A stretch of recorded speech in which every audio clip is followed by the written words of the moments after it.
Hello everyone, আজকে চলে আসলাম নতুন একটি নাদুস নাদুস জিলাপির ভিডিও নিয়ে। মিষ্টিটিকে আপনারা চাইলে মোটা জিলাপিও বলতে পারেন, আর না হয় স্পাইরাল সুইটসও বলতে পারেন। এই জিলাপিটি বানানোর জন্য প্রথমে আমাদের প্রয়োজন 2 চামচ গুঁড়া দুধ। আমরা এখানে ডালের বড় চামচ ব্যবহার করেছি। 2 চামচ ময়দা, স্বাদ মতো লবণ ও 1 চামচ বেকিং পাউডার, 1 চামচ কুকিং অয়েল। সবগুলো উপকরণ একসাথে ভালো মতো মিক্স করে নিলাম। তার মধ্যে দিয়ে দিলাম 2 চামচ গরম পানি। ডোটা 10 মিনিট আমরা ভালো মতো মথে নিলাম। আপনারা আপনাদের পরিমাণ অনুযায়ী পানি দিয়ে নেবেন। আমার প্রয়োজন হয়েছিল মাত্র 2 চামচ, তাই আমি 2 চামচই দিয়েছি।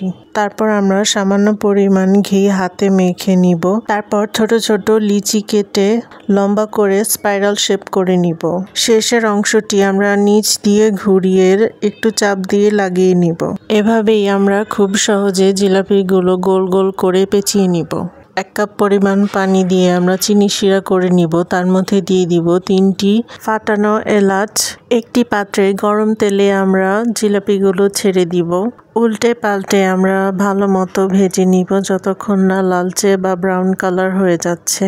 পুরোটা সময় আমরা জিলাপিগুলো লো ফ্লেমে ভাজার চেষ্টা করব, যাতে বাইরে থেকে পুড়ে না যায় আর ভিতরে কাঁচা যেন না থাকে।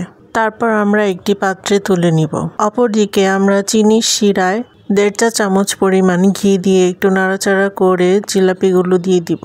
10 মিনিট চিনির শিরায় জিলাপিগুলো আমরা 10 মিনিট পর্যন্ত বয়ল করব। তারপর চুলা অফ করে 2 ঘন্টার জন্য আমরা রেখে দিব। তারপর একটি পাত্রে পরিবেশন করে নিব। ভিডিওটি ভালো লাগলে please like, comment, share with your friends and family, and don't forget to subscribe our channel Sunnyroad Vlogs and hit the bell icon.